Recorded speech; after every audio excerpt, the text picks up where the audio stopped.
রব্বুল আলামিন পবিত্র কোরআনে কারীমের সূরা নূহের 25 নং আয়াতে কারীমার মধ্যে বলেন, রব্বি লা তাযার আলাল আরদি মিনাল কাফিরিনা দাইয়ারা। পয়গম্বর নূহ আলাইহিস সালাতু ওয়াস সালাম তার কওমদের জন্য যেই বদদুয়া করেছিলেন, কেন বদদুয়া করেছিলেন পয়গম্বর নূহ আলাইহিস সালাতু ওয়াস সালাম?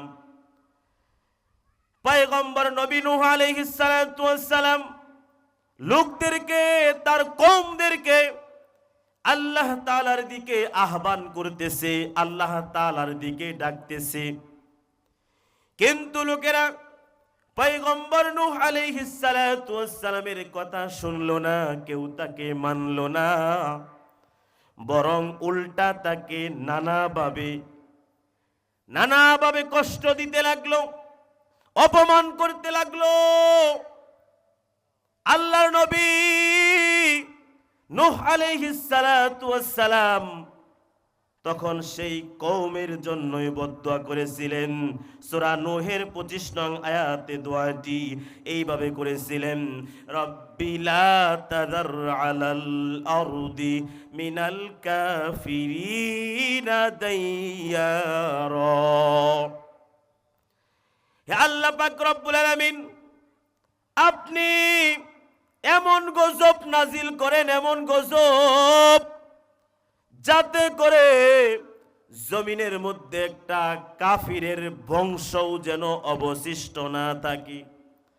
আল্লাহ পাক রব্বুল আলামিন পয়গম্বর নূহ আলাইহিস সালাতু ওয়াস সালামের দোয়া কবুল করলেন।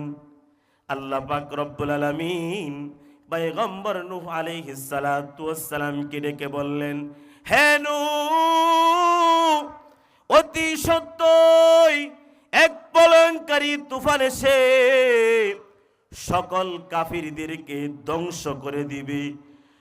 হে নূহ, যারা তোমার কথা শুনেছে, আমি আল্লাহর উপর যারা ঈমান এনেছে তারা নিরাপদে থাকবে। সুবহানাল্লাহ। পয়গম্বর নূহ আলাইহিস সালাতু ওয়াস সালাম এরপর নূহ আলাইহিস সালাতু ওয়াস সালামকে আল্লাহ পাক রব্বুল আলামিন বললেন, হে নূহ, আপনি নৌকা তৈরি করেন।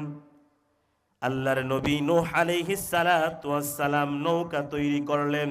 আল্লাহ পাক রব্বুল আলামিন বললেন, হে নূহ, এই নৌকার মধ্যে সকল মুসলমানদেরকে নিয়ে আরোহণ করেন, যাতে করে প্রলয়ঙ্কারী তুফান হতে নিরাপদে থাকতে পারেন। সেই যুগে ইবাদত গুজার পরহেজগার এক আল্লাহর বান্দা ছিলেন, এক জীর্ণ শীর্ণ বিদ্র। সে তার জীর্ণ কুটিরে সর্বদা আল্লাহ তাআলার ইবাদতে লিপ্ত থাকতেন। যখন তুফানের সময় হলো, পয়গম্বর নূহ আলাইহিস সালাতু ওয়াস সালাম মুসলমানদেরকে নিয়ে নৌকাতে আরোহণ করলেন, কিন্তু সেই বিদ্যা পরহেজগার বিদ্যার কথা একদম ভুলে গেলেন।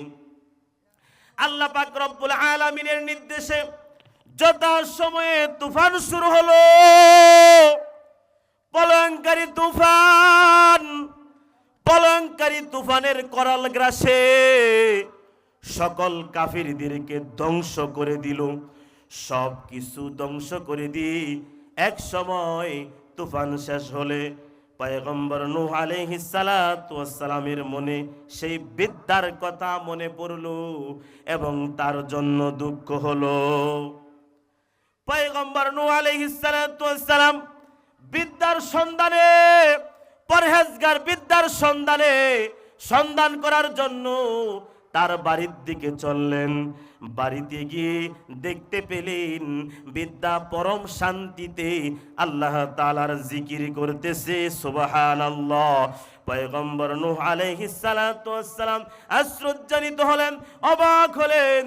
তিনি বিস্মিত হয়ে ওই আল্লাহর বান্দা পরহেজগার বিদ্যাকে জিজ্ঞাসা করলেন, এমন প্রলয়ঙ্কারী এমন ভয়ঙ্কর তুফানের পরেও তুমি কেমন করিয়া বাঁচিয়া রইলা? বিদ্যার জবাব শুনে আশ্চর্যের সীমা রইল না। পয়গম্বর নূহ আলাইহিস সালাতু ওয়াস সালাম আল্লাহ পাক রব্বুল আলামিনের দরবারে মুনাজাত করে এই ঘটনার রহস্য জানতে চাইলেন। আমার আল্লাহ পাক রব্বুল আলামিন জানায় দিলেন, হে নূহ ফাযকুরুনি আযকুরুকুম ওয়াশকুরুলি ওয়ালা তাকফুরু।